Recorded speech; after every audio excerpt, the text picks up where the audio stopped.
dugsiyada al-irshaad iskuul. bismillaahi raxmaani raxiim.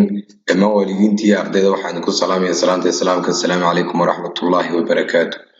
waa mar labaad iyo casharadeenii online-ka maadada soomaaliga fasalka 3aad. arday waxaanu ku guda jirnay cutubka labaad ee buuggeena. casharkaaynu maanta qaadan doonaa waa sheekada magaceega la yidhaahdo kabadhowr. waxa magaca kabadhowr sheekadan loogu bixiyeyna sheekada ayaynu ku dhex arki doonaa hadduu la yidhaahdo. kabadhowr sheekadani waxay ku taallaa bogga 75 ee buuggeena. sheekadani waxay ka sheekayn doontaa nin kaba cusub soo iibsaday laakiin kabihii aan ka faa'iidaysan oo aan xidhan. sheekadu waxay ku leedahay waxa la yidhi beri baan soo iibsaday kaba cusub. kabuhu waxa ay ka samaysnaayeen maas lo-aad oo wanaagsan. maas lo-aad macnii harag lo-aad oo wanaagsan. ninku aad ayaa uu u jeclaa kabaha. waxa dhacday inuu ninkii maalin socdaal u baxay, kabihiisiina uu gacanta ku qaatay. waxa uu gaadhay heer ay dadku ku xantaan inuu yahay nin waalan, waayo markay arkeen nin kabiina gacanta ku sita cagaagnina ku socda waxay u arkeen inuu nin waalan yahay. markii uu cabbaar socdaalkii ku jiray ayaa uu galay dhul ay gocondhada iyo dhagaxaantu ka buuxaan. gocondhada iyo dhagaxaantu ku badan yihiin.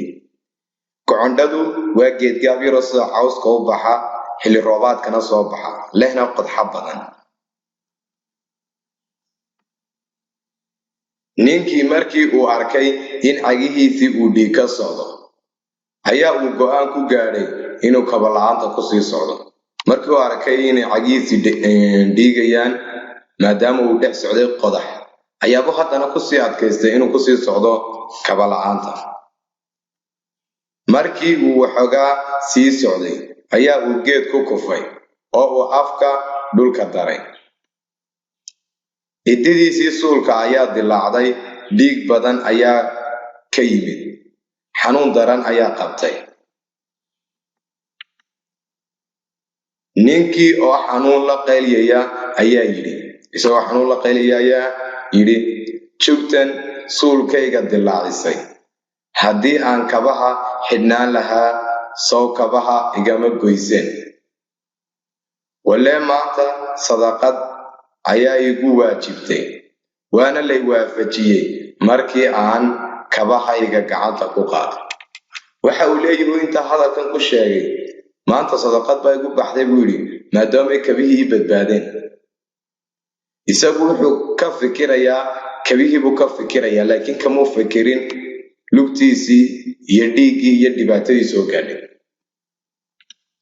ardayga ujeeddada aynu sheekadan u soo qaadanay ee aynu sheekada ninkan iyo kabihiisa uga sheekaynaynaa waa intan weeyaan dulucda sheekada. deeqda allah ku siiyey ha ku bakaylin. deeqda wanaagga oo allah ku siiyey ha ku bakaylin.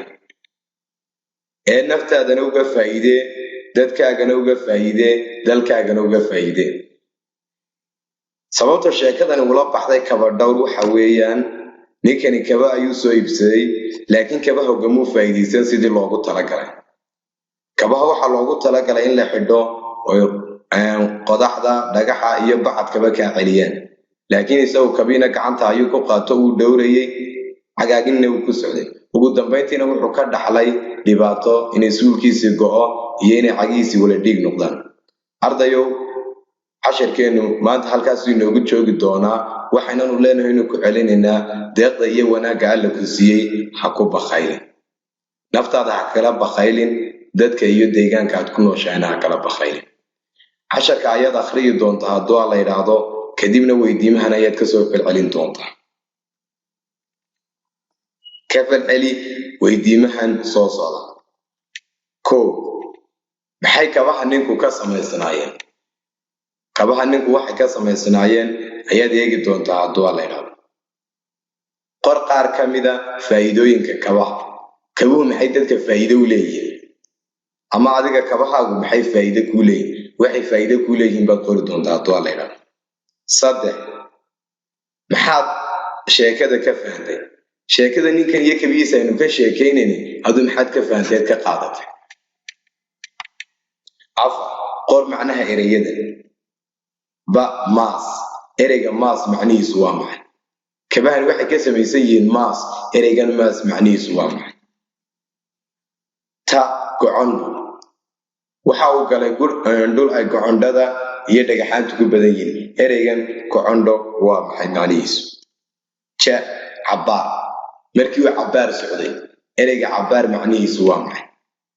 intaas aad ka soo shaqayn doontaa hadduu alla idhaa ardayow. casharkeena maanta guud ahaan intaasuu ku saabsan yahay. halkaasaynu maanta casharka ku joojin doonaa hadduu alla idhaa. tan iyo xiisada dambe. salaamullaahi calaykum waraxmatullaahi wabarakaatu.